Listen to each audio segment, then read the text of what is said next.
Buletin Didik 28 Januari bersama saya Charles Mohan. Salam sejahtera. Kira-kira 74% atau 64 kluster daripada 87 kluster baru yang dilaporkan Kementerian Kesihatan KKM membabitkan institusi pendidikan untuk tempoh seminggu sehingga semalam. Semalam saja sebanyak 18 kluster pendidikan direkodkan termasuk di Sabah, Kelantan dan Negeri Sembilan. 18 kluster pendidikan daripada 22 kluster yang dilaporkan semalam, 5 negeri mencatat penambahan 2 kluster, iaitu di Johor, Kelantan, Negeri Sembilan, Perak dan Pulau Pinang. Sabah dan Pahang mencatat penambahan 3 kluster baru, manakala Selangor dan Kuala Lumpur masing-masing 1 kluster. Menurut data COVID Now KKM, sehingga tengah malam semalam, kluster persiaran pendidikan N-Stack di Seremban, Negeri Sembilan mencatat bilangan tertinggi iaitu sebanyak 50 kes setakat ini. Kementerian Pendidikan KPM bakal menjadikan Sekolah Menengah Kebangsaan Kundasang dan Sekolah Kebangsaan Mesilau di Sabah sebagai sekolah hub pelancongan di negara ini. Timbalan Menteri Pendidikan Datuk Muhammad Alimin berkata dua sekolah berkenaan akan dijadikan sebagai contoh pelancongan sekolah berdasarkan kedudukan yang baik dan terletak di kawasan tanah tinggi serta pelancongan terkenal di negeri itu. Sekolah ini juga kita bantu juga untuk memasang pagar lebih kurang 150,000 dengan kosnya dan beberapa kemudian infrastruktur yang kita usahakan juga. Tambahnya, terdapat beberapa projek yang sedang diusahakan di daerah Ranau, terutamanya melibatkan sekolah-sekolah daif. Dalam pada itu, sejak 21 Januari lalu, Datuk Muhammad telah membuat lawatan kerja ke sekolah-sekolah dan Institut Pendidikan Guru IPG di beberapa daerah di negeri Sabah. Antaranya termasuk IPG Kampus Kent di daerah Tuaran, SK Rampayan di Menggatal, IPG Kampus Gaya di Kota Kinabalu dan College Vocational di Keningau. Jelas beliau, lawatan tersebut memberi ruang dan peluang kepada KPM untuk menangani masalah yang dihadapi di lokasi dengan kadar segera. Menteri Pengajian Tinggi Datuk Seri Dr. Noraini Ahmad hari ini menyempurnakan Majlis Perasmian Institut Bioteknologi Marine IMB di Kuala Terengganu. Institut yang ditubuhkan pada tahun 2006 di Universiti Malaysia Terengganu UMT itu merupakan usaha mengembangkan bioteknologi sebagai salah satu sektor teras untuk menjana pertumbuhan ekonomi. Selain itu, institut tersebut juga bertujuan menerajui penyelidikan dan pembangunan R&D dalam bidang bioteknologi marin dan meningkatkan kesejahteraan masyarakat sesuai dengan dasar bioteknologi nasional. Beliau turut melawat dan mendengar taklimat pengoperasian makmal perubahan iklim dan adaptasi. Dengan penubuhan makmal yang dilengkapi teknologi termaju ini, UMT kini mempunyai kemampuan menerajui penyelidikan canggih, spesies akuatik dan penyelesaian iklim. Ia juga dapat mempromosi pembangunan hasil saintifik sekaligus menghasilkan pengkalan data yang amat bernilai untuk manfaat rakyat dan negara.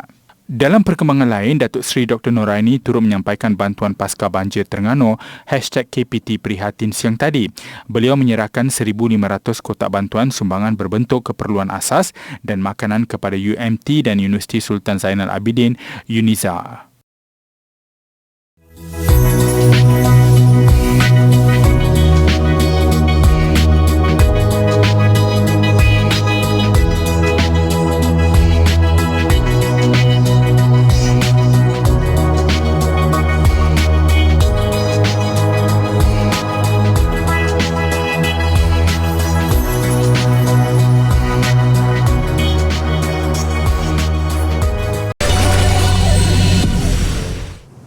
Bersua kembali.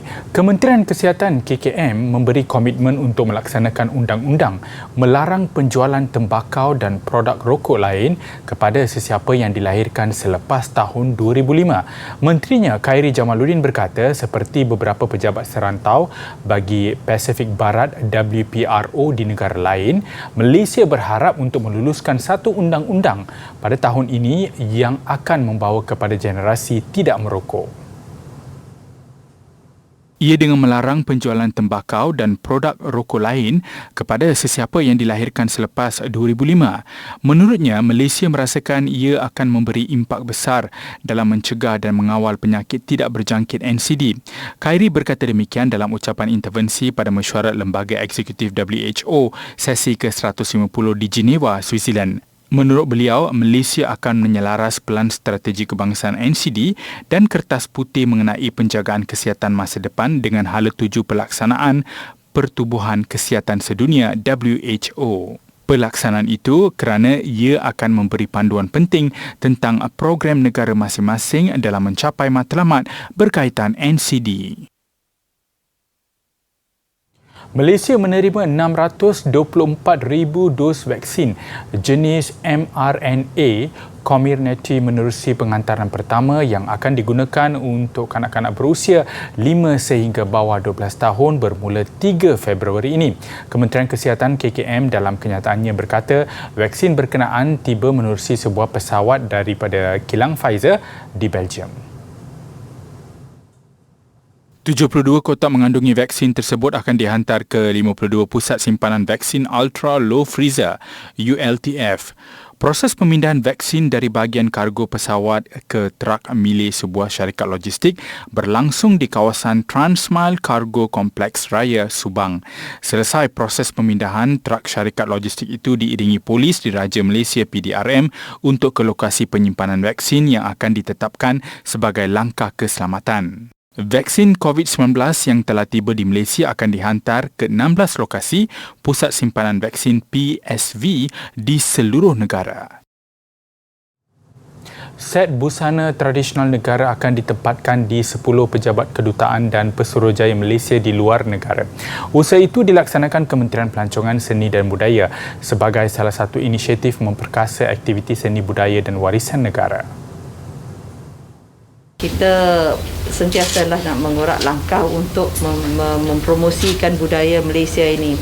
Dan ini salah satu daripadanya, dan tadi saya bincang dengan Datuk bagaimana lagi kita boleh menambahkan lagi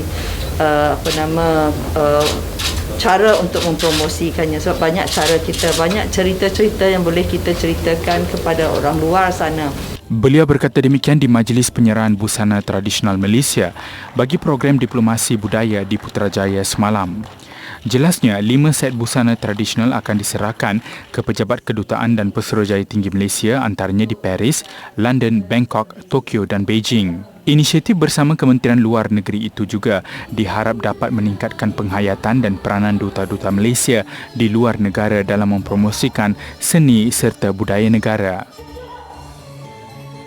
Malaysia bakal menjadi antara negara terawal di rantau ini membina ekosistem 5G apabila penyediaan teknologi ini siap setahun lebih awal dari jangkaan. Malah ia turut akan mengubah fungsi teknologi mudah alih itu kepada negara selain memberi manfaat kepada pelbagai bidang. Selain internet berkelajuan tinggi pada kadar 10 hingga 100 kali ganda berbanding 4G, pengaplikasian teknologi 5G juga berupaya menghubungkan lebih sejuta peranti bagi setiap 1 kilometer persegi. Dengan kelajuan mencecah 1.5 GB sesaat, teknologi 5G berupaya melancarkan kualiti komunikasi, teknologi penghantaran data, kajian dan hiburan pada skala global. Muat turun filem pada kualiti HD misalnya hanya akan mengambil masa beberapa saat berbanding 4G. Pengaplikasian teknologi 5G juga mampu mengubah trajektori digital ekonomi serta meningkatkan keupayaan negara dalam revolusi perindustrian keempat IR 4.0. Ia membolehkan industri memanfaatkan sepenuhnya kecerdasan buatan AI, robotik, data raya, realiti maya dan kejuruteraan perisian sekaligus membawa impak ekonomi positif ke atas Malaysia. Manfaat ekonomi yang terhasil daripada penggunaan 5G bakal jadi pemacu utama aspirasi ekonomi digital selaras matlamat rangka tindakan My Digital dan rancangan Malaysia ke-12. Dan Pulau Pinang. Tidak lama lagi, kenderaan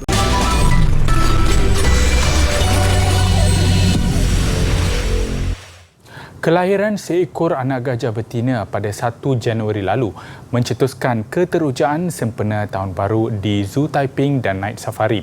Ahli keluarga baru yang dinamakan Pinang itu antara hasil kejayaan program pembiakan dan konservasi yang dijalankan di zoo berkenaan. Anak gajah Malaysia atau nama saintifiknya Elaphus maximus hirsutus seberat antara 70 sehingga 80 kg dilahirkan oleh Kilian, seekor gajah dewasa berusia 12 tahun. Menariknya, Kilian juga dilahirkan di Zoo Taiping pada tahun 2009. Ini merupakan kelahiran ke-8 gajah yang direkodkan di zoo berkenaan, sekaligus menjadikan Zoo Taiping salah sebuah zoo yang berjaya membiak gajah dengan jayanya di negara ini. Kini Zoo Taiping mempunyai sebanyak 11 ekor gajah Malaysia termasuk anak yang baru dilahirkan ini. Dan setiap anak gajah yang dilahirkan akan hidup bersama ibunya lebih kurang 6 hingga 7 tahun, manakala tempoh perceraian susu sekitar umur 3 hingga 4 tahun. Menurutnya lagi, Zoo Taiping turut menyaksikan beberapa kelahiran sepanjang tahun 2021, antaranya anak rusa ubi, landa raya dan juga nyala. Turut direkodkan penetasan anak burung tiung emas, burung botak upik dan burung keria mahkota. Selain itu, Zoo Taiping turut menerima dan menambah haiwan baru sebagai tarikan seperti nyala, kuda belang, ilan, impala dan kera hantu. Dalam perkembangan berkaitan, Khairul Amir berkata pihaknya yakin dapat menarik sehingga 90,000 pengunjung setiap bulan. Jadi kita harap pada tahun 2022 ini pun sama, dan kita telah buka pada tahun 2022 ini daripada 1 Januari hingga 27 Januari, dekat hampir 70,000 orang. So kita jangkakan kita boleh menarik orang sampai sebulan dalam anggaran ke 90,000 orang. Persis kem musim panas, itulah suasana kemeriahan di dalam kereta api Dogu Ekspresi apabila penumpangnya mengembara selama lebih 30 jam melalui kawasan pergunungan. Cuma bezanya, festival tahunan ini diadakan ketika musim sejuk dengan suhu di bawah paras beku. Turistik Dogu Ekspresi menawarkan pengalaman baharu buat penumpang dengan perjalanan yang panjang melalui kawasan-kawasan terindah di timur Turki yang diseliputi salji. Kereta api ini memulakan perjalanannya dari Ankara 2 kali seminggu dari Disember hingga Mac menuju bandar bersejarah Kars. Tempoh perjalanan adalah kira-kira 32 jam dengan jarak 1,300 km. Uniknya perjalanan ini, penumpang bukan sekadar menaiki kereta api tetapi juga berhibur sambil melalui dan singgah di kawasan yang sukar diakses. Terdapat suasana kekeluargaan antara mereka. Penumpang biasanya membawa makanan dan minuman serta menghias kabin masing-masing sebagai persiapan perjalanan yang panjang. Bu yolculuğu bu grup içinde en çok ben istiyordum. Benim doğum günümdü. Annemin doğum günü hediyesiydi bana. Ve tren biletlerini bulmak çok zor. Çabucak bitiyor ve az sayıda. O yüzden benim için ve ailem için özel ve güzel bir yolculuk olacak. Aslında bir nostalji yaşıyoruz. Daha önce çocuklarımız da bizim dedelerimizin bizi trenle yolculuk yaptırdığı şeyleri tekrar yaşıyoruz. Hep beraberce. Ankara Kars diiktiraf sebagai salah satu daripada 4 laluan kereta api terindah di dunia. Sudah tentu harga tiketnya mahal, namun pantas terjual, menjadikannya sukar didapati dan keseluruhan pengalaman ini lebih bermakna. Seorang pengesan barang logam menjadi jutawan selepas menemukan satu daripada kepingan shilling emas pertama di England. Shilling emas yang memaparkan gambar Raja Henry III itu dijual pada harga £648,000 atau bersamaan dengan 3.7 juta ringgit dalam acara lelongan. Daily Mail melaporkan Michael Lee Mallory menemui siling emas berkenaan menerusi alat pengesan logamnya di sebuah tanah ladang di Hamyock, Devon pada September tahun lalu. Siling emas yang berusia sekitar tahun 1257 itu dilaporkan berukuran kurang 2.5 cm. Difahamkan hanya terdapat 8 keping siling itu yang berjaya dikesan setakat ini dengan kebanyakannya disimpan di muzium. Malah siling emas terbabit dianggap sebagai yang pertama ditemukan dalam tempoh 260 tahun. Lee Mallory tidak menyedari nilai luar biasa siling tersebut sehingga memuat naik beberapa gambar di laman Facebook sebelum dihubungi firma lelungan Spink & Son dari London. Menurut pakar, permukaan siling Raja Henry III itu memaparkan potret sebenar seorang Raja Inggeris atas takhtanya sejak era William the Conqueror. Dalam acara lelungan, harga siling itu mencecah nilai £540,000 serta bayaran tambahan dan menjadikan jumlah terakhir dibayar oleh pembeli warga Britain adalah sebanyak £648,000 atau 3.7 juta ringgit.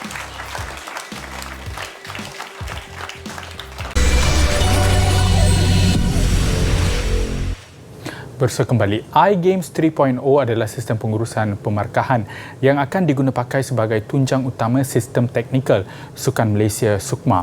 Namun ramai yang tidak menyedari sistem itu dibangunkan hasil kerjasama Majlis Sukan Negara MSN dan Universiti Putra Malaysia UPM. Versi ketiga itu terhasil selepas kejayaan versi sistem sebelumnya dalam beberapa kejohanan sukan di seluruh negara. Paling membanggakan, sistem iGames 2.0 yang diguna pakai pada Sukan Malaysia SUKMA Perak pada 2018 menyaksikan sistem keputusan berasaskan web ini mendapat capaian lebih 1 juta tontonan semasa kejohanan ini berlangsung. SUKMA Perak disertai 8,000 atlet dan 427 acara berlangsung serentak dalam tempoh 11 hari. Rintitan kejayaan itu, Memorandum of Agreement pada 20 Disember 2019 secara rasmi mementerai kerjasama antara UPM dan MSN yang telah terjalin sejak beberapa tahun lalu. Projek ini dari segi perancangan daripada 2015 sampai sekarang memang amat-amat baiklah, lebih daripada apa yang dijangkakan sebab dapat digunakan di Sukan Malaysia 2018 untuk mendapat data yang beribu dan ini adalah projek pertama yang dibangunkan bersama oleh Majlis Sukan Negara dan Universiti Putra Malaysia. Uniknya, projek ini adalah aspek jalinan kerjasama buat julung kalinya membabitkan agensi awam dan universiti. Kebiasaannya, projek yang dilaksanakan pelajar lebih berorientasikan kepada penerbitan dan penyelidikan. Kita decide, kita pilih UPM. UPM ada R&D team yang strong. IT R&D team. Kita bukan nak normal R&D team, tapi kita nak IT R&D team. Dan kita ada MSN. MSN kita ada pasukan pakar sukan. So kita tahu rule sukan, kita tahu macam mana sukan itu dilaksanakan. So kita combine dua ni, kita yakin kita boleh dapat satu sistem yang bagus. Harapan Zamri yang juga Ketua Unit Teknologi dan Maklumat MSN, Malaysia memiliki sistem ini sebagai pusat pengumpulan data yang menjadi sumber rujukan dan tidak perlu bergantung kepada pihak lain. Paling penting, mampu menjimatkan kos dan meminimumkan penggunaan tenaga kerja. It was developed to help the country to no longer dependent on like vendor and all that lah. So the government actually own the system and own all the data and then can host the tournament without bearing much of the cost lah. Apa yang pasti, satu kebanggaan buat UPM yang diberi kepercayaan oleh MSN dan pastinya turut memberi ruang buat pelajar menceburi dunia yang lebih mencabar. Pembangunan projek ini sebenarnya ia melibatkan dari pelbagai bidang. Okey. Jadi ianya memang akan menjadi tunjang kepada pelajar-pelajar kita yang boleh mengapply, orang kata apa, menggunakan pengetahuan mereka ke atas pembangunan sistem ini. Kita akan macam jemput beberapa pelajar dalam 30 orang, pelajar dari Fakulti FSKTM UPM untuk join kita sebagai sukarelawan dalam teknikal, dalam bahagian teknikal iGame di SUKMA nanti. Jadi nanti kami akan ada beberapa bengkel dan mengadaptasi menu pengguna yang kami telah buat bersama dengan sukarelawan student pelajar UPM, dan kita akan cuba untuk memberi latihan yang intensif kepada MSN UPM iGame, pemacu teknologi sukan. Iran jadi negara pertama dari benua Asia yang layak secara merit ke pusingan akhir Piala Dunia 2022 yang dijadual berlangsung di Qatar hujung tahun ini. Ia selepas kejayaan mereka menumpaskan Iraq 1-0 sekaligus gah mengungguli kumpulan A walaupun berbaki 3 perlawanan. Beraksi di laman sendiri di Stadium Azadi Tehran, Iran berjersey putih kerap menggasak kubu lawan menerusi beberapa siri percubaan berbahaya. Mereka mampu mendahului 2-0 di babak pertama tetapi sepakan Ali Reza Jahan Bakash terkena tiang pada minit yang ke-11 disusuli percubaan Ali Golizadeh minit ke-38 yang berjaya diselamat penjaga gol. Namun kebuntuan gol akhirnya terlerai di babak kedua. Kali ini Mehdi Taremi bijak melepasi perangkap offside sebelum mudah melorong bola ke gawang lawan untuk kedudukan semasa 1-0 memihak tuan rumah yang kekal sehingga tamat permainan. Kejayaan ini meletakkan Iran sebagai pasukan ke-14 mara ke pusingan akhir selain kedua dari Asia selepas Qatar selaku tuan rumah. Ia juga rekod ketiga berturut-turut Iran ke Piala Dunia selain ke-6 keseluruhan sejak kali pertama layak pada edisi 1978. Dalam pada itu, Korea Selatan hampir pasti layak apabila menduduki tempat kedua kumpulan A. Cengkaman itu diperkukuhkan selepas mereka menang tipis 1-0 ke atas Lubnan. Pelawak dikejutkan dengan percubaan berbahaya tuan rumah, Alexander Michael yang sekadar menggegar palang minit ke-39. Namun Korea Selatan tidak panik. Sebaliknya mudah meraih gol pembukaan di hujung babak pertama menerusi Cho Gu-sung. Kedudukan itu kekal hingga tamat permainan. Emiria Arab Bersatu UAE pula menyalakan harapan layak ke play-off selepas menang 2-0 ke atas Syria. 1 gol masing-masing disumbangkan Kayo Kandio minit ke-43 dan Yahya Al-Ghassani minit ke-70, menghadiahkan 3 mata penting buat mereka ketika saingan berbaki 3 perlawanan. UAE kini di tangga ketiga kumpulan A, 4 mata di atas Lubnan. 100 tanglung dan perhiasan yang direka dengan lebih 10,000 lampu LED dipamerkan di Washington sempena sambutan Tahun Baru Cina. Paparan itu mengakhiri buletin Didik hari ini. Saya Charles Mohan, salam hormat dan kita jumpa lagi.